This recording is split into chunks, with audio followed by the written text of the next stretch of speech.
Bueno, pues queridos amigos, vamos a retomar la presentación sobre esas anunciaciones que ya comenzamos a ver en el jueves de la semana anterior. Vimos que nos habla del significado externo e interno de esas anunciaciones. Y ahora en la continuación, pues la anunciación de Jesús el Cristo, que sigue hablándonos de ella, y el significado de esas anunciaciones, sobre todo la de Jesús el Cristo, porque es más superior que la de Juan, es que se escucha al yo superior en cada uno de nosotros. Es decir, cuando vayamos llegando a esos estados de conciencia, los que ya estén en alguno de ellos, pues indudablemente ya conocen qué es lo que está pasando en su interior, pero cuando vayamos llegando, habrá unos movimientos de la conciencia que reconoceremos y nos daremos cuenta de que hay un lenguaje, no es una voz audible, no es como estamos acostumbrados, pero sí que hay un lenguaje interior, es muy intuitivo, podríamos decir perfectamente la palabra, es intuición lo que está ocurriendo, y tiene que ver la intuición con el conocimiento de las cosas de orden superior sin pasar por el proceso mental. Este es un detalle importante a considerar. Pero bueno, a lo largo de nuestro estudio veremos muchísimas cuestiones y no hay que tener prisa, hay que profundizar pero no correr. Estos son los diagramas que la semana pasada puse este, pero lo había partido en dos. Luego me di cuenta de que podía arreglarlo y poner el que estamos más acostumbrados a ver, porque lo hemos visto en estos días pasados y también en la presentación de la escuela de verano, etc. Y vemos que hay un paralelismo, ¿eh? Lo que pasa es que las medidas son distintas y si este lo estiraba tampoco me encajaban. Pero vemos que Atma está aquí con Atma,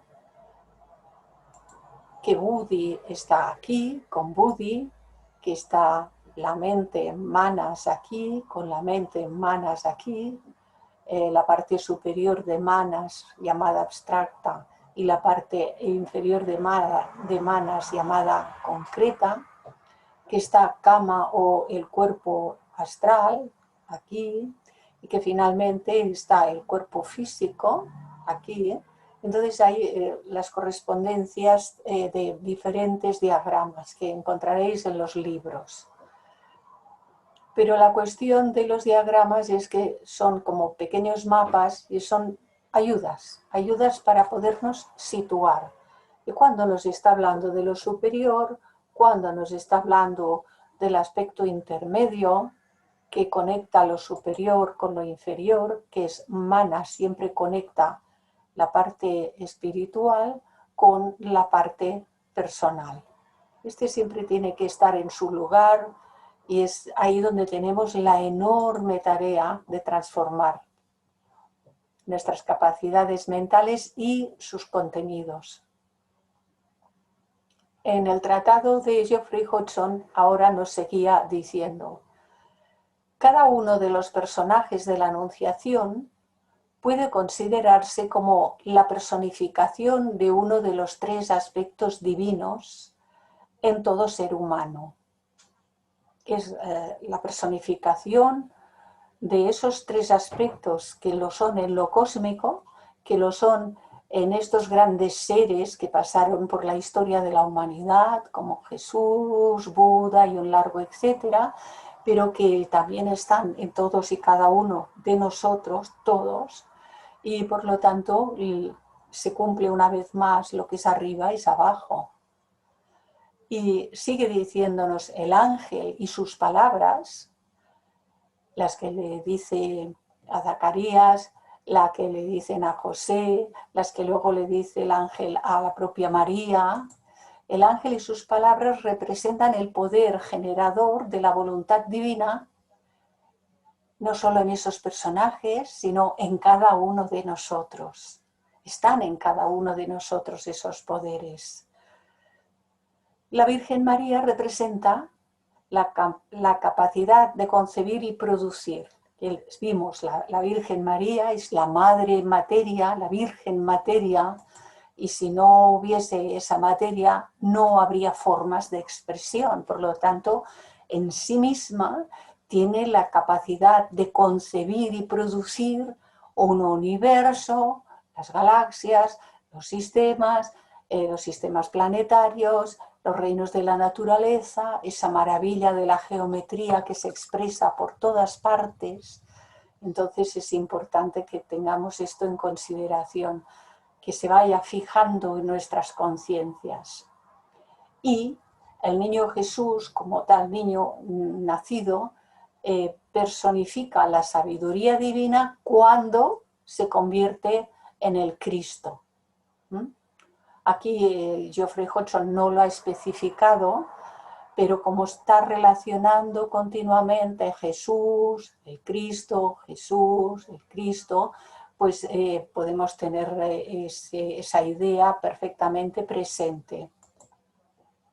El ángel de la Anunciación, por lo tanto, considerado como ese poder superior, personifica la mónada o esencia espiritual del hombre. Sus palabras y el poder que llevan representan la manifestación de la fuerza volitiva, de la voluntad divina, es el poder fructificador. Desde aquí, la palabra con mayúscula, el verbo, que al pronunciarse produce el aparente milagro de una concepción inmaculada. Volvemos a la idea inmaculada en lo universal, inmaculada en los reinos que se van sucediendo los unos a los otros. Y esta es la anunciación y esta es la recepción del poder por gradaciones de arriba a abajo, cada vez más veladas por los trajes de materia, pero cuando lleguemos en su día a purificar nuestros trajes, entonces el poder, la voz, el verbo, las facultades superiores podrán manifestarse a través de los trajes de la personalidad en cada uno y todos nosotros. Estaba en aquel momento Geoffrey Hodgson tomando del escrito de Lucas, el Evangelio de Lucas, y le dice: mira, también Isabel, tu pariente, ha concebido un niño en su vejez, y este es ya el 6º mes de aquella que llamaban estéril.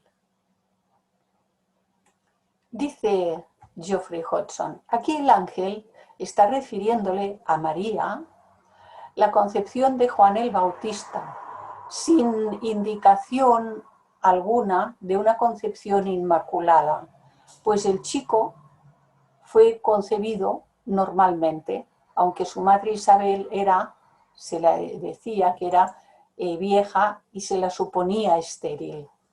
Aquí Geoffrey Hodgson fue un poco delicado, dijo, se la suponía estéril, porque muy bien no se sabe cuál de los dos lo era, si es una historia física, si es la concepción de esos poderes que se dicen de Juan como precursor, esta ya es una historia interna.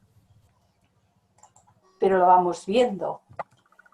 Es digno de notar, sin embargo, que aunque Isabel estaba apenas en el 6º mes, el ángel sabía ya que el niño pertenecía al sexo masculino. Hay, pues, en este relato 3 elementos de lo sobrenatural. La aparición del ángel a Zacarías en un sueño en el templo, dentro de sí mismo, en el templo del yo, los poderes de percepción supernormal y el pronóstico del sexo del niño, que del ángel ya dice que va a ser un niño. Jesús y Juan se encuentran vinculados por la participación en los hechos de la anunciación angélica y las profecías y las condiciones materiales nada comunes, porque ya había habido esas profecías anteriores. También quedaron íntimamente unidos por la antigua profecía relativa a ambos, pues se había profetizado que Juan aparecería primero como precursor y preparador del camino, y que Jesús vendría luego como el Señor, que recorrería fielmente ese camino, cumpliendo así la profecía y su propio destino. Vemos pues que habla de el Cristo, que es el que se desarrolla en su propio plano, se desarrollará en nosotros. Juan, que es el precursor que se desarrolla en el campo intermedio, y Jesús, que nace a la vida física, como también Juan en el sentido físico de la palabra, por medio de un padre y una madre normales, un padre y una madre físicos, como José y María, padre y madre. Entonces vemos que en un mismo individuo, en nosotros, en cada uno de nosotros, la simbología es completa. Está en la persona que ha nacido de un padre y una madre, está el aspecto del precursor que está latente y que se va a desarrollar a su debido momento, y está latente el aspecto crístico, que cuando haya habido la purificación necesaria de estos vehículos de la personalidad, por medio de este manas o mente que hará de puente, podrá el Cristo verterse hacia la personalidad de manera completa. Y entonces, así como Jesús fue llamado Jesús Cristo, Jesús el Cristo, cada uno de nosotros será llamado Pedro el Cristo, Juan el Cristo, María el Cristo, que no hará falta que nos llamen así externamente, pero lo digo en el sentido simbólico de esta actividad, de este desarrollo que se producirá a su debida época. Sigue diciéndonos Geoffrey Hodgson, en el caso de Juan el Bautista, esto implica que su yo interno había alcanzado aquel grado de desenvolvimiento en el cual se entra al sendero en edad temprana y se sigue en ese sendero, se sigue en él ya, en esa existencia ya se sigue en él hasta la muerte del cuerpo físico, con la consiguiente entrada en una fase evolutiva más avanzada. Y esto significa que cada uno de nosotros, llegado a esa etapa en que aquí se desarrolla la capacidad de ser intermediario entre lo superior y lo inferior, habiendo sido ya los vehículos de la personalidad debidamente purificados, cada uno de nosotros entra en ese sendero iniciático, es el precursor, es lo que prepara el terreno para pasos más avanzados de desarrollo de la conciencia, peldaños más adelantados, más elevados de ese desarrollo de la conciencia, y prepara el terreno, es decir, puede seguir a lo largo de toda esa existencia siendo un estado precursor. ¿Por qué repito esto? Porque cada uno de nosotros pasará por diferentes etapas, por muchas gradaciones, debido no solo a la cuestión evolutiva, sino también a las cuestiones kármicas.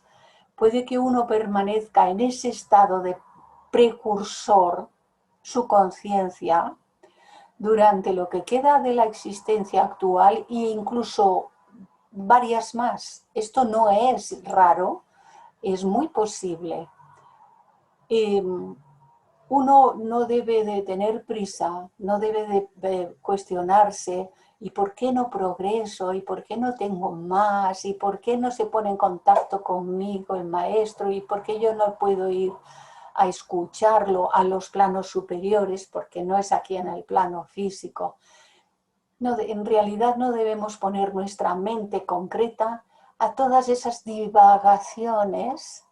No debemos elucubrar, debemos hacer nuestra tarea sin más, sin esperar nada, ni cambios, ni resultados, ni vislumbres, nada. Lo que tenga que llegar, llegará, sin duda alguna, llegará, pero a su debido momento. Así que no hace falta ni preguntar, ni pedir, ni esperar, nada, solo laborar, laborar. Sigue diciendo Geoffrey Hodgson, es el yo superior mismo, este yo superior mismo entronizado aquí en el campo causal durante todo el ciclo del desarrollo humano, quien toma la decisión de entrar en su próximo nacimiento al sendero que lo libere completamente de todas las restricciones impuestas por la vida corporal, tales como limitación del pensamiento puramente racional, argumentaciones egoístas que nos gusta elucubrar mucho, nacidas de la ilusión de separatividad, indulgencia en deseos, porque uno dice, bueno, pero es que esto no es muy malo, ¿no? Pero muchos deseos que nublan la conciencia cerebral. Recordamos que días atrás se decía, pues hay que tener la sangre limpia y el cerebro tiene que estar funcionando bien, porque si no, lo de arriba no se puede relacionar con lo de abajo. No podría llegarnos a la conciencia de vigilia, porque también lo tiene que hacer por medio del cerebro. Así que todo tiene sus porqués. Y estamos en ese tema de la indulgencia en deseos que nublan la conciencia cerebral, la necesidad de volver a renacer, todas estas cuestiones que afectan al propio proceso de la evolución humana. Y se toma esta decisión de ingresar al sendero, con un marcado sentido de que hay una misión que cumplir. Y a veces se nos ha venido así como noticias de gentes que decían, es que a mí me han dicho, fui a tal sitio y me dijeron que es que yo he venido con una misión. Pero claro, le habían contado que la misión era hacer cosas grandes en este plano y ser muy reconocido y tal. Y no es eso, nunca es eso. La misión que hay que cumplir primera, que puede dar paso a otras tareas, a otros trabajos, siempre muy silenciosos. La primera misión que hay que cumplir es la de conocernos a nosotros mismos. Y por eso se toma la decisión seria de entrar al sendero. Y seria porque ya uno no puede dejar de estar atento a la tarea que tiene que realizar, de su propia autopurificación, autotransformación. No sé si os da un poquito de tiempo de ver los cuadros, pero me parece que sí. Y de hecho hay algunos que son bien preciosos. Lo que produce este cambio para tomar esta decisión, para llegar a tomarla, es el poder del Espíritu Divino que mora en el hombre, que llegado el tiempo que ha hecho gran parte de esa purificación, lo saca de su modo egocéntrico y materialista de pensar y de vivir. Y lo sostiene a través de las fases de desarrollo interno que se describen alegóricamente como una inmaculada concepción y el nacimiento místico del niño Cristo. Es que lo sostienen a través de las fases de ese desarrollo interno. Pero claro, hemos de salir de nuestro modo egocéntrico y materialista de pensar y de vivir. Y estamos en esta tarea. Yo entiendo que todos los que estamos interesados en estos asuntos del conocimiento de nosotros mismos, estamos en esta tarea. Sigue diciéndonos Geoffrey Hodgson. De este modo, Juan el Bautista, el precursor, prepara el camino para la llegada del Señor, para la manifestación de la conciencia crística. Primero es la conciencia del precursor, esa mente abstracta que, como encuentra la mente concreta ya purificada, puede relacionar lo de arriba y lo de abajo. Ya sé que me estoy repitiendo, pero es que es importante que nos quede internamente y que luego ya asumamos nuestra conciencia en ello. Y sigue diciendo por la boca de Lucas, ninguna cosa es imposible para Dios. Por eso, en muchas de las escrituras se dice que los cambios se hacen por la gracia de Dios. Bien, pues no tiene nada de extraño que se utilice este término, porque es lo de arriba, lo que puede, y es de la gracia de la divinidad desde aquí arriba. La personalidad por sí sola no haría nada de nada, ni puede. Lo más que podemos es prepararla, purificarla, para que sea el recipiente adecuado, verdaderamente adecuado, para poder recibir como el cáliz lo que viene de arriba. De suerte que la Anunciación, la Inmaculada Concepción y el nacimiento, no solamente de Jesús en María, sino de la conciencia crística, de esa conciencia crística en el intelecto superior, porque la inteligencia es un rasgo de las características búdicas. Aquí lo que hay es capacidad intelectual. En el nivel de la mente, en su aspecto concreto, lo que hay es capacidad de acumulación, lo que entra por medio de los sentidos y se graba, ¿eh? Y entonces es un acumulado. Pero la capacidad de inteligir viene como característica búdica. Así que el aspecto de esa anunciación, de esa inmaculada concepción y de ese nacimiento, son aspectos crísticos en el intelecto superior de todo hombre, de todos los seres humanos. Y son posibles porque ocurren dentro de la naturaleza divina, más bien que en la forma corpórea del individuo humano. El individuo humano, volvemos a repetirlo, solamente puede ser receptor. Digamos, pues, con María: he aquí la esclava del Señor, hágase en mí según tu palabra.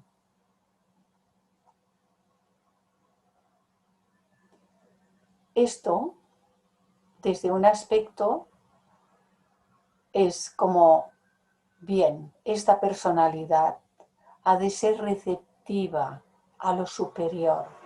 Hágase en mí, desde el punto de vista de la personalidad, según tu palabra.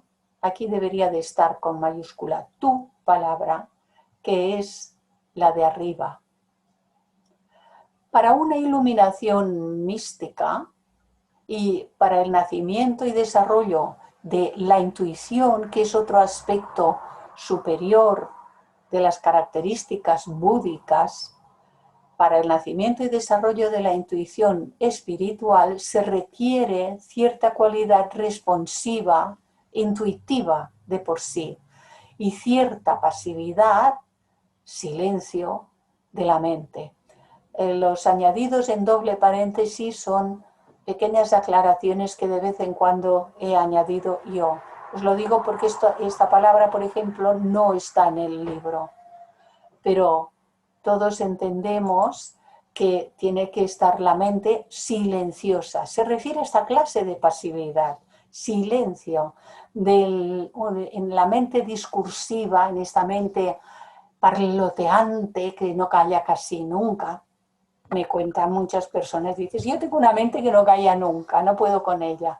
Bueno, pues es que hay que hacer un trabajo para que la mente se calme, se silencie y no divague y no vaya al pasado y no vaya a hacer proyectos de futuro más que los absolutamente necesarios para la vida cotidiana. Uno no puede descuidarse de ir al trabajo, de que si la semana que viene tiene que estar en el dentista no se olvide y un largo etcétera. Pero esas son cuestiones que le son propias de la mente concreta. Ahora bien, estar divagando, si hicimos, si no hicimos, si me hicieron o no me hicieron, si me dijeron o no me dijeron, y por qué, y y ta. Esto hay que callarlo, todo esto ya no tiene ningún valor. Ya fue, pero ya no es.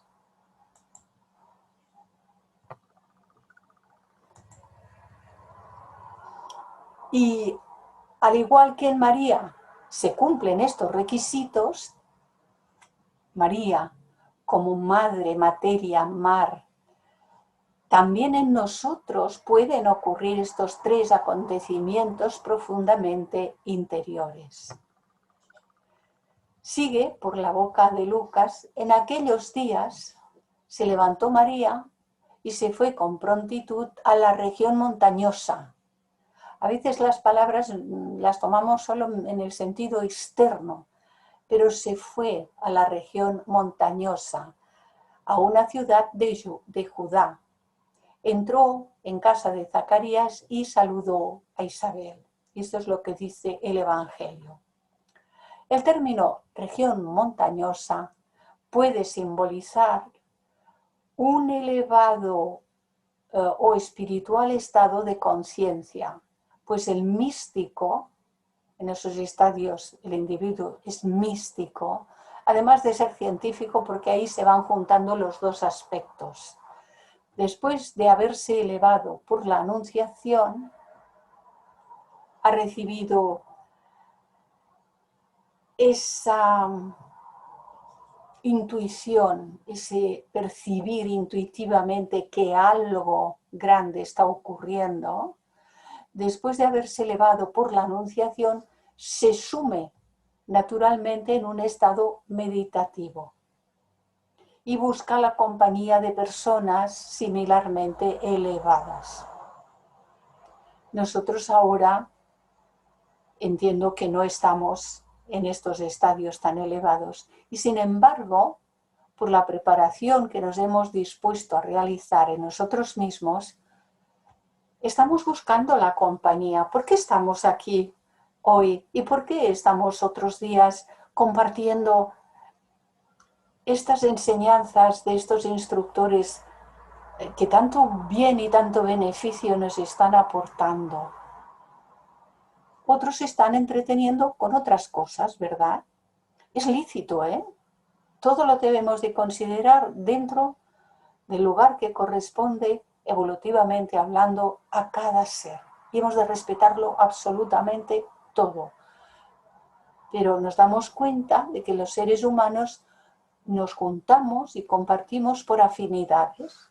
Y este es nuestro caso. Estamos compartiendo estos encuentros porque tenemos ciertas afinidades en la búsqueda de la realización de nosotros mismos, del conocimiento espiritual, etcétera, etcétera. Así, María, recientemente impregnada del Espíritu Santo, así nuestros vehículos, cuando estén impregnados de ese espíritu, de esa conciencia divina, de esa conciencia superior, ella busca la compañía de Isabel, la que está a punto de convertirse en la madre de Juan, el precursor. Sí, que todo esto nos está diciendo, no nos extrañe que cosas que quizás antes nos distraían, ahora no nos distraen, que cosas que antes nos apetecían, pues ahora no nos apetece ni nos llama la atención, ni las necesitamos, ni las deseamos, ni las queremos. No nos extrañe. Y no pensemos uy, esto es que me estoy volviendo muy raro, o uy, a lo mejor me estoy volviendo muy frío, como a veces algún compañero o compañera me han comentado cosas, ¿no? Personas que se han puesto en contacto conmigo y me han comentado cuestiones. Y no, es justamente porque uno está cambiando de estado de conciencia, pequeñas gradaciones veremos, porque a veces son pequeñas y si se prolongan en el tiempo y en los años, pero no es de extrañar que haya muchas cuestiones que ya no nos llaman la atención. Ahora bien, ¿cómo dilucidar qué es una cosa o qué es la otra? Una cuestión es que a nosotros no nos apetezcan ciertas actividades, ir a ciertos lugares, comer ciertas cosas, etc. Y otra cosa es que no nos moleste que otras personas, incluso en nuestro entorno más próximo, las sigan necesitando y las sigan haciendo. Inclusive, si no se trata de algo que va contra la conciencia, que nosotros podamos acudir a ciertos lugares, aunque ya no iríamos por nosotros mismos, pero hay un familiar, a veces es el esposo, a veces es la esposa, a veces pueden ser hijos, y hay que ir a un lugar que por nosotros mismos ya no iríamos. Pero como no va contra la conciencia, hemos de aprender a estar ahí, en esos lugares, sin que nos moleste nada. Estas son cuestiones de la más grande importancia. Si rechazamos porque nos molestan cosas, tenemos un trabajo que hacer y un trabajo que es muy importante, porque no se puede subir ni un peldaño chiquitito sin hacer el trabajo correspondiente a ese peldaño. Sigue diciéndonos Lucas, y en cuanto oyó Isabel el saludo de María, saltó de gozo el niño en su seno. Saltó de gozo la conciencia del precursor. Algo se estaba moviendo.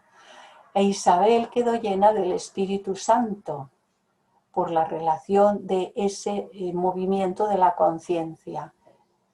Y exclamando con gran voz dijo: bendita tú entre las mujeres y bendito el fruto de tu seno. Bendito el fruto que por medio de la personalidad estás albergando y se está pudiendo desarrollar hasta que se manifieste totalmente. Los iluminados, sigue diciéndonos en este caso ya Geoffrey Hodgson, los iluminados se reconocen mutuamente y por eso Isabel percibió la condición iluminada de María. Todo esto y lo que sigue es descriptivo de experiencias de la conciencia superior de quienes han alcanzado aquella fase de desarrollo espiritual en que se manifiestan facultades y poderes supernormales. En realidad no son anormales como a veces se describen en otro lugar. Son supernormales porque pertenecen a la naturaleza de los planos superiores y nuestros vehículos en ellos, y nuestra conciencia en ellos, y no pertenecen a la conciencia de los planos inferiores. Y dice Lucas, ¿y de dónde a mí que la madre de mi Señor venga a mí? Porque apenas llegó a mis oídos la voz de tu saludo, saltó de gozo el niño en mi seno. Feliz la que ha creído porque tendrá cumplimiento lo que le ha sido prometido de parte del Señor. Ya vimos que María personifica el cuerpo espiritual. Ya más en días pasados ya nos señalaba que está simbolizado por el cuerpo causal, el cuerpo espiritual. La totalidad de Atma, Buddhi, Manas reside en el cuerpo causal durante todo el periodo de desarrollo de nuestra humanidad. Es como instala aquí su casa y desde aquí emite un rayo para cada personalidad. Emite un rayo y se reviste de los vehículos de cada una de las personalidades sucesivas. Al finalizar una vida en este plano físico, se va desvistiendo, entrega el desarrollo de sus facultades aquí y espera el tiempo que tenga que pasar en el llamado cielo o Devachan hasta que ha de producirse una nueva reencarnación en una nueva personalidad. Y este proceso lo hace desde aquí, porque en realidad lo que estamos aquí viendo como desplegado está todo aquí. Lo tenemos que reflejar en un plano de 2 dimensiones y lo elevado lo ponemos arriba, lo más denso más abajo, más denso, más denso, más denso, más denso, por natural, lo más denso más abajo, lo que pesa más abajo. Pero está todo aquí. Por lo tanto, sigue diciéndonos Geoffrey Hodgson, la edad avanzada de Isabel puede indicar su edad evolutiva y el estado de desarrollo espiritual en el que está a punto de ocurrir un nacimiento interior similar. Tanto Isabel como Zacarías eran de edad avanzada. ¿Qué significa esto? Significa que en ambos el alma había entrado en una fase caracterizada por una madurez notable.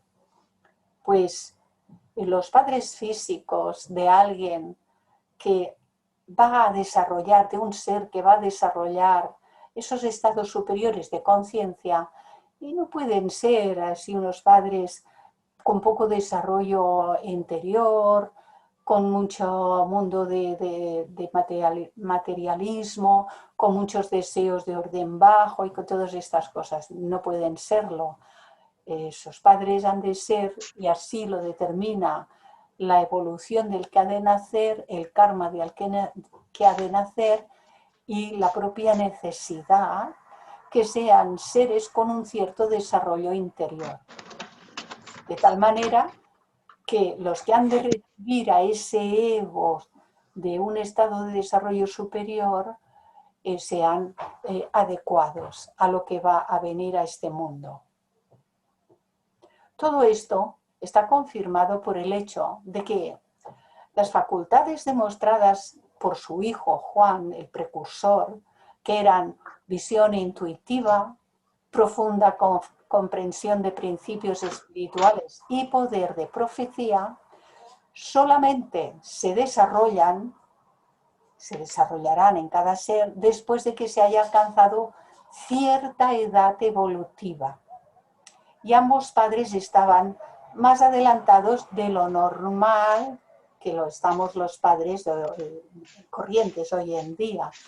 Y por tanto, porque estaban más adelantados, pudieron dar nacimiento a un hijo, el precursor Juan, el precursor dotado de poderes nada comunes. Aquí encontré el cuadro del encuentro de María con Isabel, pero no encontré de quién es la pintura, pero me encantó. Solamente es un paso muy rapidito por encima de ella. Sigue diciéndonos Lucas, María permaneció con Isabel unos 3 meses y luego se volvió a su casa. Muy interesante, uno lo lee así, pim, pim, pam. Ah, pues mira, si estuvo con su prima Isabel, estuvo 3 meses, luego se volvió a su casa, pues en 3 meses ya las dos estaban mucho más embarazadas o mucho más gruesas, gorditas, llenitas y barrigoncitas. La casa puede simbolizar la personalidad mortal compuesta de 4 principios: mente concreta, emotividad, vitalidad y el cuerpo físico, a la cual tiene que regresar el yo superior después de cada fase de elevación espiritual y nuevamente someterse a sus limitaciones, es decir, a la cual, a esta conciencia de la personalidad, tiene que regresar el yo cuando ha estado retirado por medio del proceso meditativo y ha alcanzado estados de conciencia en algunos planos superiores a estos 4 que cita aquí. Por lo tanto, hay una historia externa, lo estamos viendo continuamente en este trabajo de Geoffrey Hodgson, y hay una historia interna que es no solo la de Jesús, el Cristo, es la nuestra, es nuestra historia, es lo que estamos aquí en vías de realizar. Y si estamos empeñados, si estamos comprometidos, no nos quepa duda de que estaremos dando pasos y ascendiendo peldañito a peldañito en esa dirección. A su debido tiempo, sigue diciéndonos por boca de Lucas, Isabel dio a luz y tuvo su hijo. Estas natividades extraordinarias son susceptibles, por lo menos, de 3 interpretaciones. Ya hemos discutido 2 de ellas: el proceso de cosmogénesis y la transición de un estado de conciencia limitado a otro estado más elevado de sabiduría intuitiva. La tercera interpretación es la del nacimiento histórico de un avatar escogido como vehículo al cual ha de descender un aspecto de la deidad. Este es un asunto muy interesante, muy importante. Cuando se habla de algunos que han sido considerados como avatares, por ejemplo, Krishna presta su vehículo, Arjuna presta su vehículo para la manifestación de Krishna. Jesús también se dice que presta su vehículo para la manifestación del Cristo. Ya no solo que se realice en sí mismo el estado crístico, que de no ser así no podría servir como vehículo para una entidad que todavía es de un orden muy superior a sí mismo. Hay estas posibilidades, se dice. Bueno, veamos. No sé si aquí Geoffrey Hodgson nos cuenta algo más sobre el tema. Juan el Bautista, como un niño maravilloso, por ejemplo, tipifica el despertar del poder de comprender los principios básicos de cualquier asunto. Si hay una inteligencia, no solo una capacidad intelectual acumulativa, sino la capacidad de inteligir sobre los problemas, los asuntos, especialmente en el de la aparición de formas en la naturaleza que estaban prediseñadas como ideas arquetípicas divinas.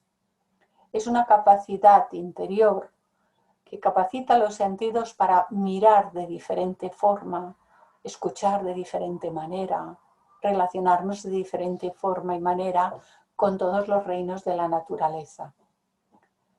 Cuando este poder está desarrollado, va creciendo cada vez más el dominio del yo superior sobre el inferior. Y recordemos que esto solo puede ocurrir cuando estén purificados, debidamente purificados, estos vehículos del yo inferior, de la personalidad, y el karma también esté en relación con esta posibilidad. La conciencia superior predomina y le impone al yo inferior una regla casi rígida. Subrayé el casi rígida de comportamiento ético, tal como lo hizo Isabel, la madura esposa de Zacarías. Lo subrayé porque la palabra rígida puede ser interpretada de una manera muy directa, muy fría. Es casi, y es importante este casi, porque no se trata de ser rígidos, fríos, distantes y culpabilizarnos o culpabilizar, etcétera, etcétera. Se trata de estar atentos, hacer lo que se debe de hacer, y esto implica no justificarse más ya cuando aparecen por ahí los deseos que en sus momentos y en sus etapas pues nos llevaban y nos traían por el mundo de la ilusión. Y uno ya conoce estos asuntos y uno se ha determinado a no dejarse arrastrar más por estos asuntos.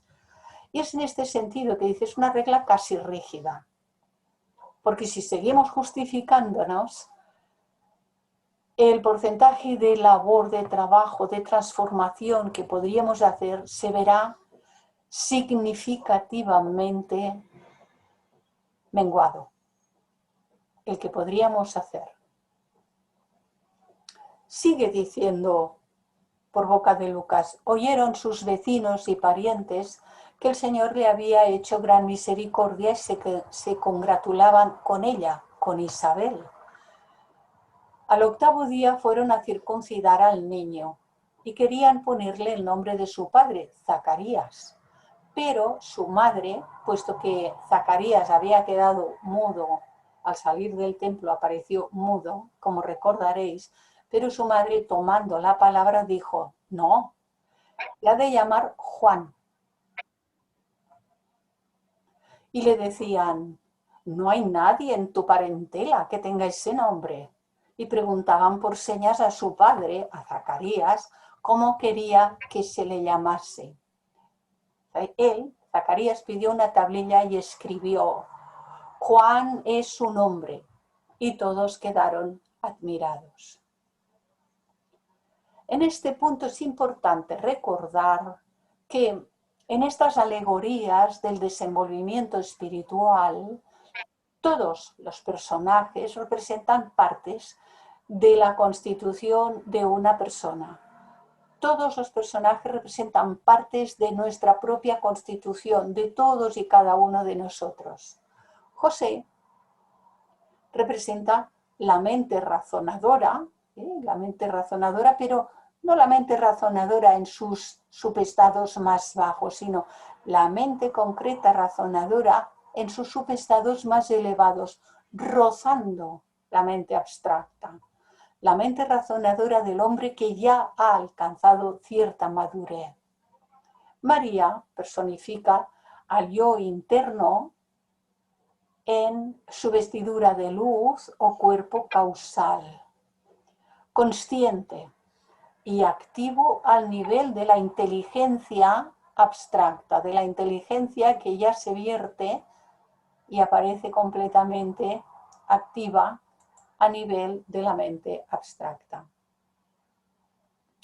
Jesús y Juan muestran etapas diferentes de ese desenvolvimiento. Nos lo vuelve a recordar una vez más. Juan representa el poder de la mente abstracta y profética en actividad. Juan representa este poder. Jesús, el recién nacido, indica la nueva fase de desarrollo en la que, a partir de ella, a partir de la cual se manifestará y desenvolverá gradualmente todo lo implicado en la naturaleza crística. Desde acá.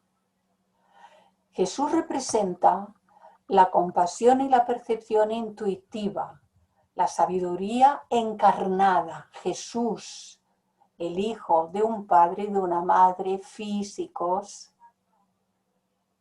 representa la compasión y la percepción intuitiva, la sabiduría encarnada y además una manifestación del Verbo Divino, porque en esos estadios del desarrollo de la conciencia, todo lo que es búdico y crístico se puede verter a través de los vehículos y aparecer aquí en el ser encarnado, en la historia de Jesús, en nuestra historia, pues Juan, Antonio, Josefa, María, Uriol, Pepito, Chema, etcétera, etcétera, etcétera. Todos. Encontré entre tantos cuadros este del nacimiento de Juan el Bautista, de Domenico Ghirlandaio, que está en la Capilla Tornabuoni de Santa María Novella en Florencia. Y como tiene muchísimo detalle, me encantó. Sí. Claro, está representando una época de aquella Italia, de aquella Florencia, en realidad, vestidos en cierta manera al uso de la época, etcétera, pero me encantó. Sí, hay unos cuadros que son una maravilla. Esta vida divina, portadora de la mónada, esta vida divina, portadora de la mónada, de la chispa divina, personificada por el Cristo universal, en el sentido cósmico, es emanada en la materia a través de grados de densidad cada vez mayores. Tal es la natividad del cosmos. Recordemos que toda esta historia se puede aplicar lo mismo al cosmos que a los sistemas, que a los reinos de la naturaleza y que a todos los seres. Pero estamos implicados en la etapa humana, nosotros. El bautismo de Cristo representa otro descenso más del Espíritu en la materia. La vida divina, el Cristo, aquella vida divina, crística, desciende al río Jordán por el arco involutivo.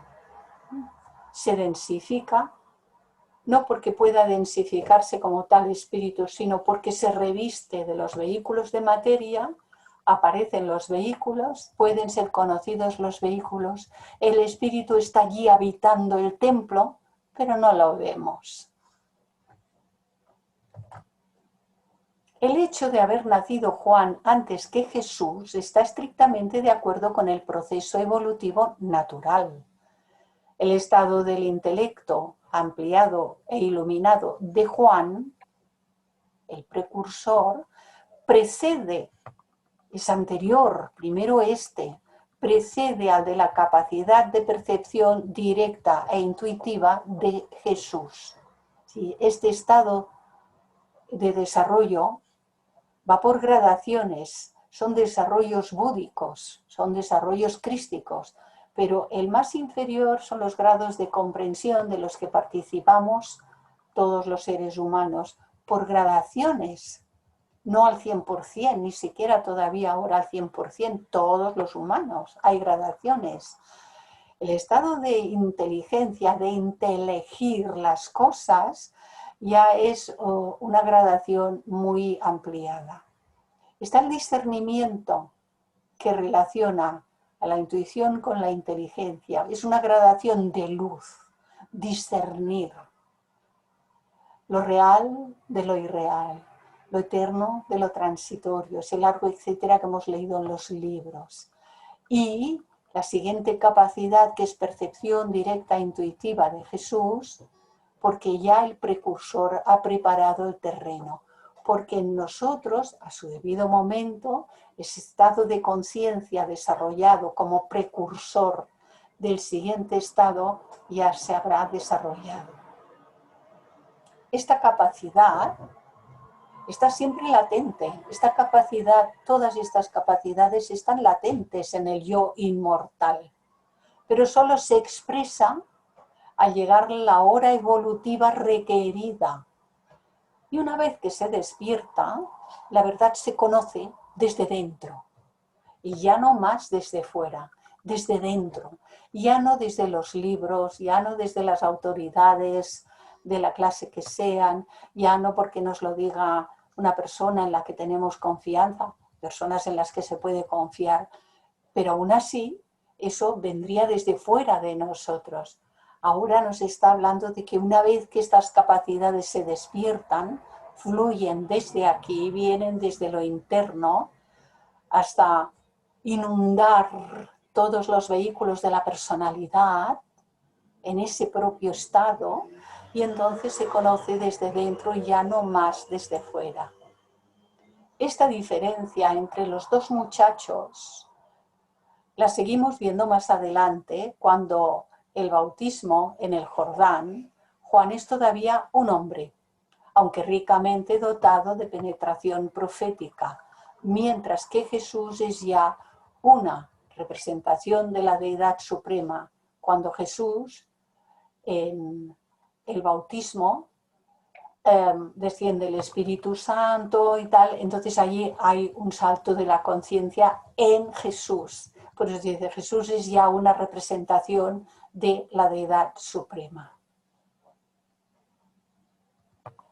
Y dice Lucas, y al punto se abrió su boca, la de Zacarías, que por fin pudo hablar, y su lengua, se abrió su boca y su lengua, y hablaba bendiciendo a Dios. El nacimiento de salvadores divinos indica la hora especial de un despertar. De ahí la insistencia de Isabel y Zacarías de que su hijo se llamara Juan, que significa Jehová ha sido benigno, porque ellos se habían sentido bendecidos al poder ser padres. Poner al niño el nombre de su padre habría indicado repetición o falta de adelanto, mientras que ponerle Juan indica que ha nacido y se está manifestando y desarrollando interiormente un poder divino. Y por tanto, este nombre admiró a todos. Junto con la afirmación evangélica de que Jesús era una manifestación del Verbo de Dios, podría reforzarse la versión de que tanto Jesús como Juan personifican aspectos y etapas de desarrollo de individuos superiormente evolucionados. He aquí otro cuadro de Ghirlandaio. Zacarías escribe el nombre de su hijo en la tableta y está en la capilla Tornabuoni de Santa María Novella de Florencia. Juan el Bautista puede verse como una personificación de la inteligencia humana bien desarrollada y Jesús como la de una etapa todavía más avanzada y desarrollada, en la que se realiza conscientemente el hombre divino en el hombre humano. El hombre divino con mayúscula se realiza en el hombre humano y en el aspecto cósmico en el universo, como aspectos de una misma divinidad. Responde a aquellas palabras de yo y mi Padre somos uno. Esto bien puede describirse como lo hace Lucas, como la visita por misericordia de Dios de una luz de la altura, a fin de iluminar a los que se hallan en tinieblas y sombras de muerte y guiar nuestros pasos por el camino de la paz. Esta parte termina aquí y ahora ya hay otra parte que significa, o sea, nos explica el significado, la autopurificación, lo desarrolla. Bien, podéis abrir los micrófonos, no lo hagáis todos a la vez, de uno en uno. Si queréis comentar cuestiones, si queréis preguntar, si puedo responder, responderé, si no lo sé, diré, pues mirad, que no lo sé. Y no pasa nada, porque como uno sabe tan poquito en relación con lo tantísimo que ignoramos, que no pasa nada. Oye, Pedro, Bonico, hoy qué alegría que tengo de verte ahí. Muchas gracias, igualmente. Me alegro de corazón. Igualmente, igualmente.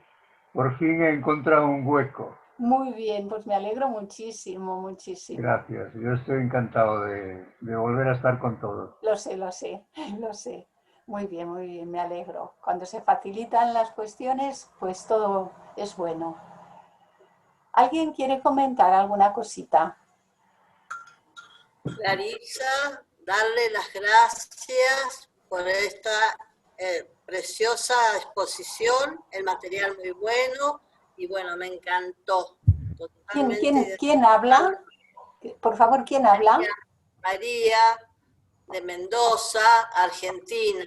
Ah, muy bien, María, ¿qué tal? Me alegro de que podamos estar aquí, en esta casi no distancia, ¿verdad? Porque es como si estuviésemos aquí al ladito. Te veo mejor que si estuvieses en la habitación de al lado, porque tendría que darle la vuelta a la casa. Qué bueno. Es una maravilla. Muchas gracias, hermoso. Hola Clarisa, buenas tardes, soy Salomón. Hola, Salomón. Oye, yo te quiero hacer una pregunta. Todos los libros sagrados, ya sea la Biblia, el Corán, etcétera, tienen digamos, una expresión exotérica para las personas en general. Sí. Pero en realidad parece ser, según lo has explicado, que todo está basado en los principios de los cuales nosotros somos. Sí. Es así, porque la explicación que estás dando, pues es una explicación muy basada en la teosofía, lo cual querrá decir que todos los libros sagrados que conocemos realmente provienen de la teosofía. ¿Es así? Bueno, hemos de considerar que la teosofía es universal, que no importa mucho el nombre, disculpa que ya no veía casi.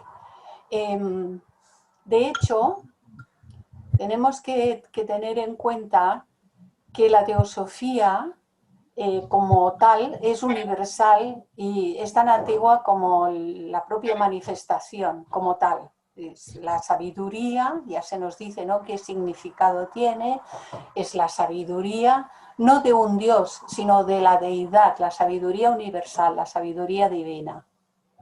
Como tal teosofía. Y luego la sociedad teosófica, bueno, pues tiene su función, pero la sociedad teosófica no es propietaria ni dueña de la teosofía en absoluto. Entonces, por supuesto que siendo teosofía la sabiduría divina, todo aquello que está tratando de expresar de alguna manera esa sabiduría divina, está tratando de expresar la teosofía. Ahora bien, esos tratados antiguos, el Antiguo Testamento, el Nuevo Testamento, en el hinduismo, pues los Puranas, luego los Upanishads y más tarde, por definición y para poder explicar las cuestiones, algunos otros como el Mahabharata, y todos los que hay escritos, que pasa que a nosotros no nos han llegado, no son tan conocidos, pero China tiene escrituras, Japón tiene escrituras y otros muchos pueblos tienen escrituras, muchas de ellas se han perdido.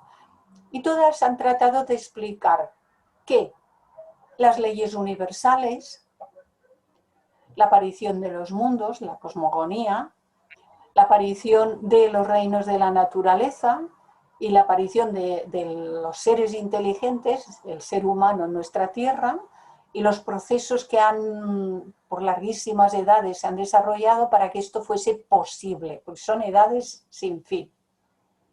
Pero claro, nosotros una vez que aparecemos aquí, vienen las famosas preguntas, ¿y qué estamos haciendo aquí? ¿De dónde venimos? ¿A dónde vamos? ¿Por qué? Tal y tal.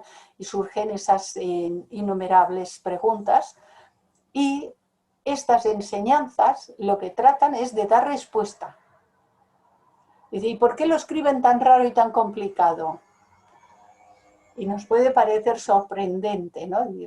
Son alegorías, son símbolos, todo es muy complejo para el lenguaje común ordinario que utilizamos los seres humanos en el día a día. Pero es que si estas cuestiones se nos explicasen en el lenguaje común y ordinario, no nos explicarían nada, no nos dirían nada, no nos clarificarían nada y no les haríamos casi que ni el menor caso. Cuando llegamos a nuestras etapas de desarrollo es cuando sentimos ciertos impulsos interiores, hay una búsqueda, aunque no le sepamos poner ni siquiera el nombre, pero algo está ocurriendo desde nuestro interior, y si eso es serio, la ley, nuestra propia evolución y karma, nos lleva a encontrarnos en el lugar, con las personas, con los libros, se mueven diferentes cuestiones y encontramos a cada paso, a cada etapa de cada día, de nuestras vidas, vamos encontrando lo que se requiere para esa etapa. Entonces, sí, claro, ahí precisamente hay eso es una lo que parte me... externa, en esas enseñanzas hay una parte externa que es una historia. Mira, si se lee el Antiguo Testamento literalmente, es una barbaridad, no hay por dónde cogerlo, pero nos dice Blavatsky, dice, hay claves de comprensión, hay claves para poder descifrar esto, pero las claves se han perdido. Entonces, si se han perdido, ¿quién va a tener acceso a las claves? Pues seres más evolucionados que nosotros, que han podido comprender el significado profundo de esas enseñanzas, lo escriben y nos dejan joyas. Y Geoffrey Hodgson hizo esto con esta enseñanza del Nuevo Testamento, con esta enseñanza de la vida de Jesús. Esto hizo Geoffrey Hodgson, porque al final yo lo que estoy haciendo es pues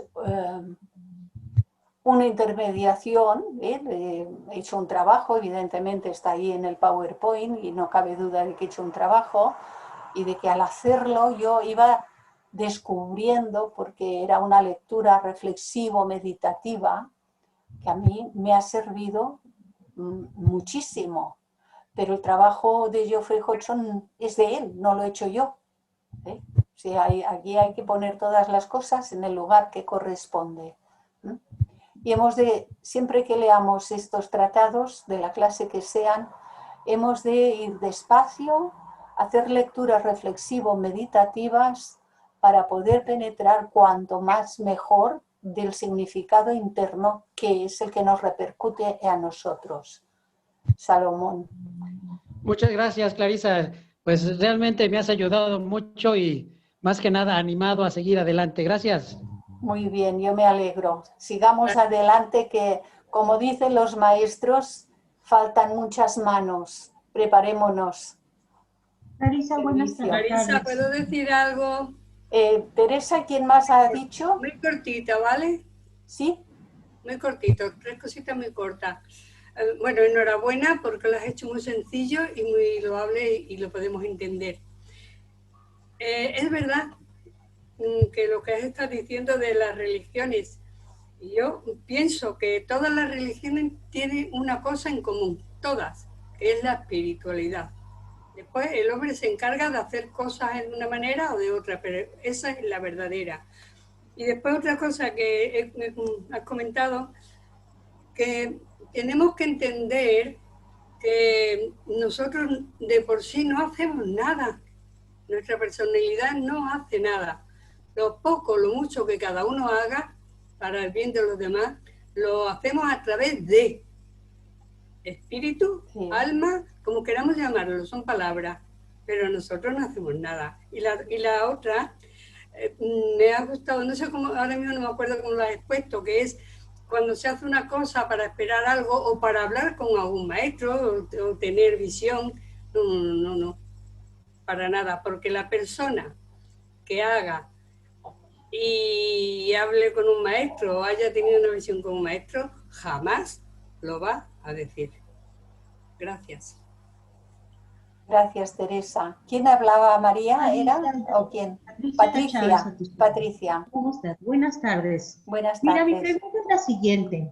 Entre más avanzados y en cuestión a conciencia que estén los padres, ¿traerán hijos más especiales, con dones especiales para poder ayudar a la humanidad? No siempre. Pongamos esto en orden. Si ha de venir un ser muy espiritual, un ser avanzado para dar un fruto, este sí requerirá unos padres maduros que sean vehículo y portadores, tanto el padre físico como la madre, que lo ha de llevar 9 meses en su vientre, y como que ambos le han de educar en los primeros años del desarrollo, han de ser de cierta madurez. Ahora bien, hay otra cuestión que la hemos de considerar. No siempre seres que son maduros van a traer hijos maduros al mundo, porque hay cuestiones kármicas. Y puede haber padres maduros que por cuestiones kármicas traigan al mundo, o un hijo joven internamente hablando, que les va a salir pues de estos rebeldes que se meten problemas, que tal y tal. Hay muchas gradaciones y muchas variantes en todo esto, ¿no? De ahí que la gente llegue a preguntarse en ocasiones, lo hemos oído en más de 4 ocasiones, ¿no? ¿Y cómo puede ser que estos padres que son tan buenos, que le han dado un ejemplo tan magnífico a este hijo, a esta hija, y que les haya salido así, que se ha torcido? Que, pues mira, no se ha torcido, es que es un ego joven, no se ha torcido. Pero ¿por qué estos padres que son tan buenos han tenido este hijo que es un ego joven y tal y tal? Porque hay que tener en cuenta que nuestra historia es de muchas vidas, es muy larga, es muy extensa, y que no siempre estos padres fueron maduros, también fueron menos maduros que ahora, como cualquiera de nosotros, y podemos tenerlo por certeza, que hubo épocas y existencias que fuimos a hacer pillerías, y voy a decirlo solo suavito, fuimos a hacer pillerías, entre ellas algunas maldades. Íbamos con otros seres, porque algunas pillerías es muy aburrido hacerlas solo. Cuando íbamos por ahí de guerreros y entrábamos a las poblaciones y a las aldeas y matábamos todo lo que pillábamos y todo esto, no íbamos solos, íbamos junto con otras más gentes. Y los unos jalean a los otros. A ver, ¿tú qué haces? A ver si te atreves, a ver si tal, a ver si cual. Conocemos estas maneras de proceder. Entonces, cuando las causas se han hecho juntos con otros seres, los efectos, llegamos a una etapa en que los efectos se pasan juntos. Y hay gradaciones infinitas para tener en consideración. ¿Por qué nacemos a una familia de sangre con tal padre o con tal madre? ¿Qué pasa esto? ¿Qué pasa aquello? Porque hay cuestiones kármicas de por medio. Gracias. ¿Alguien más quiere comentar alguna cosa? Julia. Gracias, Clarisa. Una maravilla de conferencia. Me encanta esa posición de la teosofía como madre de todas las grandes religiones. Y así quitamos esos prejuicios también que tienen algunos de que la teosofía es como un budismo disfrazado o como un hinduismo porque muestra todas las facetas de Dios. En fin, tratan de hacer que la teosofía fuera como una explicación de alguna religión. Y no es así. La teosofía es la madre de todas las religiones porque precisamente puede darles a todas la explicación profunda, significado espiritual que tiene en todas sus alegorías. Así que felicitaciones y muchísimas gracias de nuevo. Pues a vosotros por estar aquí y compartir. Yo solo puedo decir que cuando lo confeccionaba en su momento, y ahora lo tengo que estar revisando porque ajusto las imágenes y los textos para que no se os salgan de pantalla y los podáis ver. Y entonces, mira, esto me lleva a tener que darle un repaso sí o sí. Estaba de maravillada de descubrimiento en descubrimiento y lo iremos viendo a lo largo de todo este trabajo de Geoffrey Hodgson, lo iremos viendo. Y muchísimas gracias por estar aquí y compartir, porque si no estáis vosotros, no se hace. Gracias, Elizabeth. Clarisa, Gracias. perdón. Clarisa. Gracias. Gracias, Clarisa. ¿Queréis decir algo más? Gracias. Clarisa, yo te quería preguntar algo. Sí, María Eugenia. Primero, pues muchas gracias porque realmente este conocimiento de la religión cristiana a la luz de la teosofía simplemente nos clarifica mucho, corrige muchas malas ideas o prejuicios, etcétera, etcétera. Cierto. Mi inquietud es acerca de algo que mencionaste sobre la natividad. pero esta natividad en relación del cosmos, Sí. ¿podrías explicarnos un poquito más al respecto, por favor? Sí, más adelante explica algo de esto, pero es igual, porque ahora no podemos dejar a todos con esa cuestión incógnita, ¿no?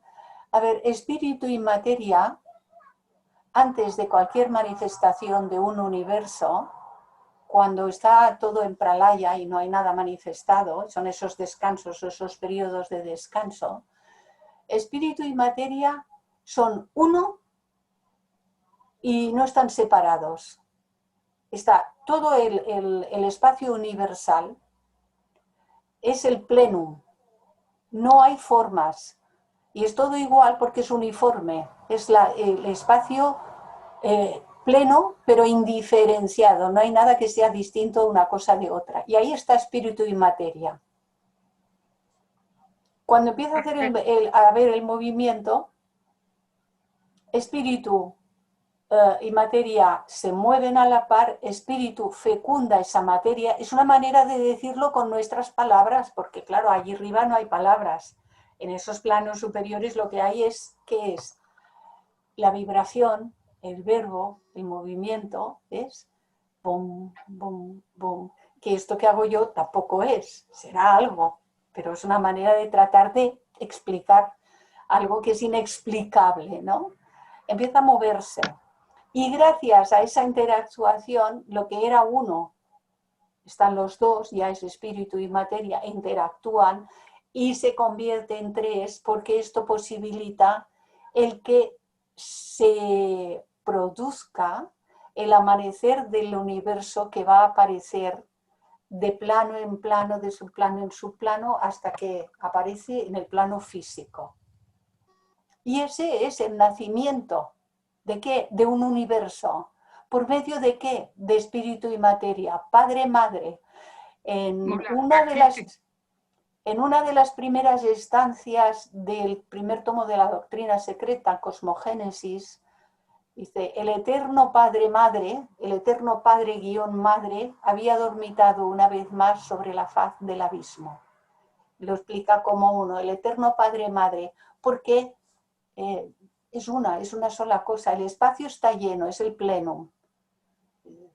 Es el vacío de qué? El vacío de formas, porque no hay formas, es todo uniforme, es todo igual, no hay nada que sea diferente de otra cosa. Pero ahí nos tenemos que meter en cosmogénesis, y en cosmogénesis se va a meter Isaac cuando termine con antropogénesis, así que nos espera una buena tarea. Gracias, María. Pero muchas gracias. A lo largo del trabajo Geoffrey Hodgson vuelve a incidir y vuelve a explicar más cosas. Más adelante hay más cositas sobre el tema. Muchas gracias. Clarisa, gracias. Desde España, Valencia, me ha encantado. Hola, Sabina. Tú eres la que está hablando, eres tú, ¿verdad, Sabina? Sí, es que veo los cuadritos y de pronto, sí. Pues gracias, gracias por estar aquí. Sí, termino de leer la doctrina secreta de Madame Blavatsky y me ha encantado tu exposición. Bueno, es una pasada. Gracias por todo tu saber. Eres una sabia. No me pongáis titulitos, que yo soy una aprendiza. Es lo único que admito. Aprendiza. Bueno, pues aprendiza. Me encanta que nos hayas enseñado. Lo demás es peligrosísimo. Bueno, también tienes razón. Sí. Pero gracias por todo tu saber y haberlo compartido con nosotros. Gracias a vosotros por estar aquí. Eres un amor, gracias. A vosotros. ¿Alguien más quiere comentar alguna cosita? Yo, Malú. Hola, Malú, ¿dónde estás? Espérate que te vea. Estoy escondida porque estoy trabajando con mi hija. Ah, bueno, pues nada, tú dirás. Mira, dos cosas. Una, ¿nuestros ancestros son considerados nuestros padres o bien se considera también todas las vidas que he vivido? Y la segunda, muchas gracias por tu conocimiento, porque a pesar de que no te estoy viendo y no estoy viendo tu presentación, estaba trabajando y estaba concentrada en lo que tú estabas diciendo. Te lo agradezco mucho. A ti. Respecto a lo que has preguntado, mira, todavía tenemos un compañero que está pidiendo entrar. Es interesante considerar las dos cuestiones, las dos. Desde el punto de vista de las personalidades, cada uno de nosotros ha nacido de un padre y una madre físicos, ha tenido unos abuelos paternos y unos abuelos maternos y unos bisabuelos también y tal. Y entonces esos son los ancestros de la familia personal, de la familia humana con H minúscula. Sí. Pero desde el punto de vista de lo interno, nuestros ancestros son todas nuestras reencarnaciones ya pasadas. Porque nosotros, evolutivamente hablando, somos hijos de nosotros mismos. Somos el producto de lo que hemos pensado, de lo que hemos sentido, de cómo hemos actuado, de cómo hemos hablado en cada uno de los momentos de esta encarnación y de las anteriores. Y los cambios, las rectificaciones que podamos hacer de aquí en adelante, todo ese pasado, pero las que hagamos de aquí en adelante determinarán cómo será la siguiente etapa de nuestra evolución, el resto de esta existencia y las que vendrán. Ok, muchas gracias. Son los dos aspectos, muy interesante lo que has preguntado, que nos sirve para todos. Todo lo que se pregunta, cuando se trata de responder a ello, nos ayuda a todos. Se clarifican algunas cuestiones y nos ayuda a todos. Entiendo yo siempre así, que aprendemos todos, ¿eh? Sí, muchas gracias, Clarisa. Muy bien, Clarisa, me A encantó. vosotros. Muy bien, Clarisa. Esta voz la conozco. ¿Dónde estás, Colás? No, muy bien, me gustó mucho. Ahora te apareces ahí en la pantalla. ¡Hala! ¿Qué tal? No, bien, Clarisa. Te vi porque te tuve que dar paso de entrada, ¿eh? Si no, no, pero yo aparecí con mi foto donde no tengo arrugas. Ya. Pero no, hasta ahora no te había visto, no se había movido el cuadrito. No, sí, hombre. Bueno, pues bien, mira, ya ves aquí, tratando de profundizar en esos significados. ¿Eh? No, está muy bien. Nos ayuda a todos, nos ayuda mucho, sí. Gracias. Muchas gracias, Clarisa, y a todos los compañeros. Muchas gracias. Gracias, Iván. Gracias. Pues bueno, si no tenéis más preguntas, entonces detendría la grabación, pero si hay más preguntas, hacedlas ahora antes de que cierre. Hola, Ada. Hola, Clarisa. No, simplemente darte las gracias, me ha encantado tu exposición. He llegado tarde, lo cual me he perdido media hora, y supongo que continúas otro día, ¿no? Sí. Que es lo que ha quedado pendiente. Sí, bueno, es que fijaros, estamos en el segundo archivo. Sí. Y este trabajo, como está basado en el libro de Geoffrey Hodgson, tiene 12 archivos. Así que si el tiempo y el karma lo permiten, tenemos para ratos de verlos, de irlo presentando. Porque tiene todo el material, fijaros, ahora estamos en estas anunciaciones, vienen los nacimientos y hay 5 iniciaciones, hasta la 5ª iniciación que expone Geoffrey Hodgson en su trabajo, y se va desarrollando, explicando paso a paso, son nuestro propio proceso, aquel por el que hemos de ir transitando cada uno de nosotros. De ahí la enorme importancia de comprender eso, porque cuando uno va a un lugar desconocido, pero lleva un buen plano en la mano, ya no se pierde tanto, ¿verdad? Si vas sin plano, dice, ostras, no sé por dónde ando, no sé para dónde voy, me han dicho qué, pero si llevamos un buen plano, cuando llegamos, sabemos por dónde transitar y además cuando llegamos al sitio reconocemos el lugar, reconocemos dónde está la catedral, dónde están los museos, dónde está, etcétera, etcétera, ¿verdad? Pues eso es algo semejante. Ahora estamos aquí con un buen plano que nos mostrará todos estos pasos del sendero por los cuales habremos de transitar. Quizás algunos ya están transitando, Esto es cosa de cada quien, yo ahí no me meto, pero es interesante poder saber cómo es el proceso y cómo hemos de proceder para transitar ese sendero. Pues muchísimas gracias, muy agradecida, de verdad. Me ha encantado. Y lástima que me he perdido la primera y un trocito de esta. Recordad que los encuentros estos de los jueves empiezan a las 6. Empezamos a las 6. Vale, de acuerdo. Los que presenta Ramón Navarro y Daniel Gambús también. Vale. Los 3 que hacemos desde Bhakti Tarrasa empezamos a las 6. De acuerdo. Algún día me acerco. Cuando vosotros queráis, aquí estaremos si Dharma lo permite. Muy bien, muchas gracias, muy amable. A vosotros. Gracias. ¿Alguna pregunta más o alguna comentario Clarisa. más? Sí, Luis. Sí, quería saber si vamos a mantener el mismo ID, el pase, o van a pasar una nueva contraseña. No, están tomados, creo que los míos para todo el mes de octubre, los de Daniel y los de Ramón aún son los mismos para octubre y noviembre, pero cuando ya había dado los de él, que había contratado los encuentros de él, y fui a contratar los míos, llegó un momento que ya no me dejó poner más. Pero de todas octubre maneras, es igual. Pero de todas maneras, octubre es igual, pero de todas maneras, yo a los que os los envío yo directamente, desde clarisaelo @tal, los vais a recibir de semana en semana. Perfecto, gracias. Y los que envía desde la dirección aquella de actividades virtuales y tal, porque Carmen César los está incluyendo. Yo le mando a ella de semana en semana toda esa información y ella los incluye y los manda también para todos los que lo han solicitado en Hispanoamérica, para todos. Es decir, que por una vía o la otra lo vais a ir recibiendo puntualmente. Okay, muchas gracias. No hay problema. Felicitaciones.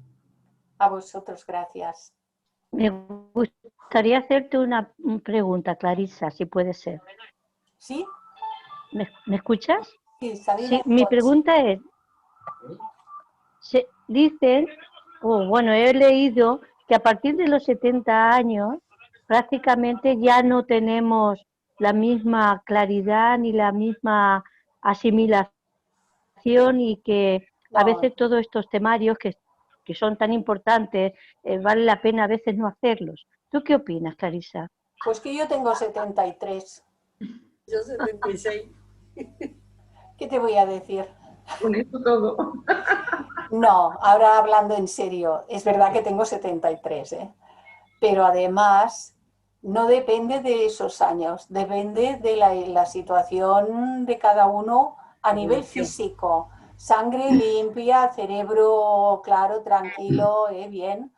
Y por supuesto el desarrollo del estado mental y emocional tienen que estar acordes a que físicamente uno también pueda recibir y procesar ciertas enseñanzas, evidentemente, pero que no depende de los años, tranquilos que no.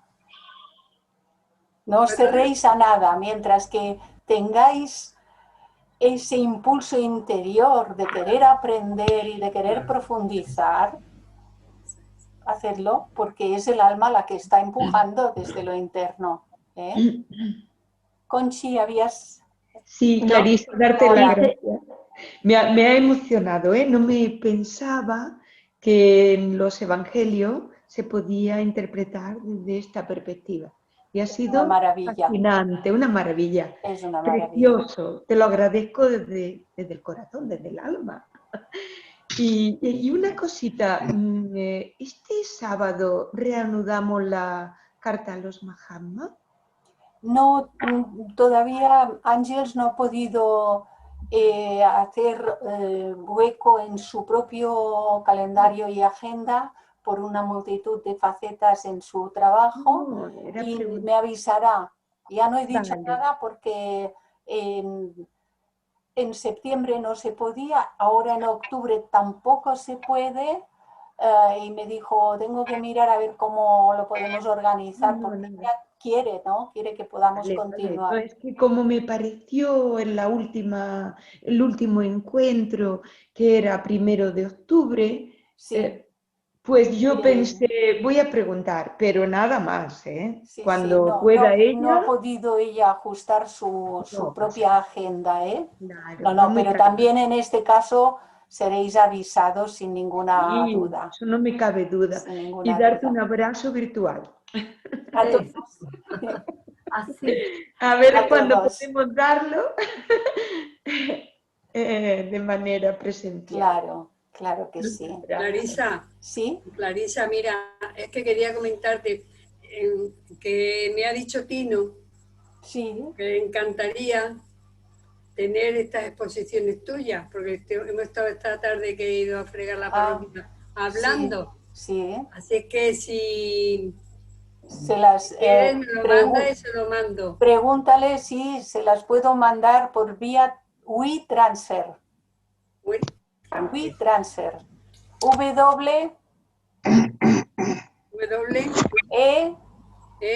Transfer. Transfer.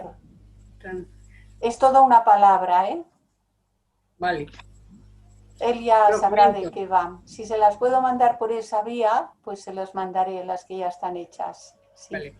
Y si no me lo mandas a mí, yo se lo mando a él. Tú tranquila. Sí, pero claro, No, te quiero decir... descargarlas tú para ¿O dónde- volverlas a reenviar, es que es lo mismo. ¿O dónde las puede él ver? ¿Por YouTube o algo lo puede ver? No, no están en YouTube, se las tengo que Están, ¿no? mandar por WeTransfer. Han de ser por WeTransfer porque pesan mucho. Muy bien, pues se lo diré, Clarisa. Chuis. Recuerdos. Gracias. Gracias, Clarisa. Pues igual que nada más me toca darte las gracias por tu exposición y como te lo he comentado en forma particular, tu español, o sea, me imagino que es la parte donde tú vives, es muy acentuado, hacen todas sus, marcas las Zetas, marcas la S, las Cs. No, no es el castellano de Cataluña el que hablo yo. Lo que pasa es que yo tuve, yo soy de lengua materna castellana. Soy hija de una madre que vino con 8 años aquí desde Andalucía, pero ni mi madre ni mi abuela tenían acento andaluz, hablaban el castellano muy bien. Y soy hija de un catalán de origen vasco. Mi padre hablaba el castellano y el catalán, mi madre también, decía ella, dice, yo si no he vuelto a mi tierra, yo soy catalana porque vine aquí de niña y soy catalana. Ahora bien, el castellano que yo hablo es porque en aquella época el colegio era todo en castellano, estaba prohibido el catalán y era todo en castellano. Y entonces, yo solamente tuve colegio hasta los 14 años y salí como esta preparación que hacen ahora para entrar a trabajar a oficinas, que es la administrativo, pero entonces lo llamaban comercio. En aquella época lo llamaban comercio. Y la cuestión del escribir, la gramática y la ortografía eran sagradas en el colegio donde estuve yendo yo hasta los 14 años. Eso era la caligrafía, era caligrafía inglesa. Todavía lo escribo igual porque no se me ha quitado. Todavía lo escribo igual. Pero el castellano seguramente que proviene, pues no lo sé, porque la gente de aquí, que son catalanes de pura cepa y hablan el castellano, hablan con acento catalán. Eso es como un poco como dicen los ingleses. Yo tengo un hijo que habla muy bien el inglés. Y dice, mamá, dice, porque una vez le pregunté, oye, ¿tú el inglés que, porque estaba oyendo a alguien hablar así como de calle, el inglés muy, a pesar de que yo no lo hablo inglés, pero me sonaba. Y dice, yo hablo el inglés de la calle y el de la BBC, mamá. El de la BBC. Entonces yo hablo el castellano de la zona de, yo qué sé, de Castilla, del que se ha hablado normalmente siempre, pues en en Castilla, la Castilla la Vieja, ¿no? Castilla la Vieja, que antes ahora está repartida diferente, pero antes nos la hacían aprender de memoria y era Ávila, Segovia, Soria, Logroño, Burgos y Santander. Con razón. Y la pregunta que te iba a realizar, hemos tenido varias reuniones por Zoom y las personas que exponen dicen que ellos son teósofos, porque he escuchado las personas que saben, así como tú, respecto a la teosofía, que dicen que son estudiantes. ¿Cuándo, los que dicen que son estudiantes, cuándo llegan o cuál es su proceso para ser teósofo? Mirad, estudiantes somos desde el principio hasta el final. Eso para empezar. Y la señora Blavatsky dice, teósofo es aquel que vive la teosofía. Y aquel que viva la teosofía, nosotros como aprendices, todavía no del todo. Pero como aprendices estamos tratando de vivir la teosofía. Pero como no es del todo, pues seguimos siendo estudiantes de teosofía. Pero además, alguno habrá por ahí que ya es teósofo de fondo y de forma, pero no lo va a decir nunca yo soy teósofo, porque se va a decir yo soy un aprendiz y soy estudiante de teosofía. Y de ahí mejor que no nos movamos, porque esto nos preserva de caer en esos estados de vanagloria personal, de presumir, de engrandecer al yoyito personal. No nos conviene para nada todo esto. Mantengámonos en la idea de que somos aprendices y que somos estudiantes de teosofía y nos preservaremos de peligros. ¿Puedo hacerte una pregunta, Clarisa? Gracias, Clarisa. Josefina, tu micrófono. Josefina, tanca el micro. Ahora, Sabina. Sí, me gustaría recibir, yo es la primera vez que conecto contigo, me ha pasado como la compañera, he entrado ya más tarde, porque nuestra diferencia horaria es fuerte, más diferente, y me gustaría recibir los avisos de cuando tú expones tus temarios o tus conferencias para poder estar conectada más directamente contigo. Abres el chat y escribe nombre, apellidos y dirección electrónica. Vale. Ahí en el chat. Nombre, apellidos, dirección electrónica. Dices que estás lejos, diferencia horaria. Pon el país. España. En Valencia. Entonces no hay diferencia horaria ninguna. ¿Dónde estás tú? En Tarrasa. Pero la única diferencia horaria es 1 hora menos en Canarias. El resto estamos, toda la península estamos con el mismo horario. ¿Sabes qué pasa, Clarisa? Clarisa, ¿sabes qué pasa? ¿Sabes qué pasa? Que yo cogí tu información de un grupo argentino. Ajá. Y entonces horario de allá. Hice la diferencia horaria y por eso creí que estabas en Argentina. A las 6 de la tarde empezamos todo lo de aquí, en España, horario España, ¿eh? Sí. A los compañeros ya les pongo una dirección que a veces ellos lo comprueban, lo miran, tal. Yo he entrado a las 7, bueno, por eso no te he oído la primera parte. Bueno, pues voy a ponerte todos los datos. Pon todo eso porque voy a cerrar pronto ya. Venga, se nos ha hecho la hora. Y a ver si me da tiempo. Preguntas, ahora cerraré la grabación y luego ya los saludos y esas cosas podéis continuar con ello. Así que gracias por acompañarnos, gracias a todos.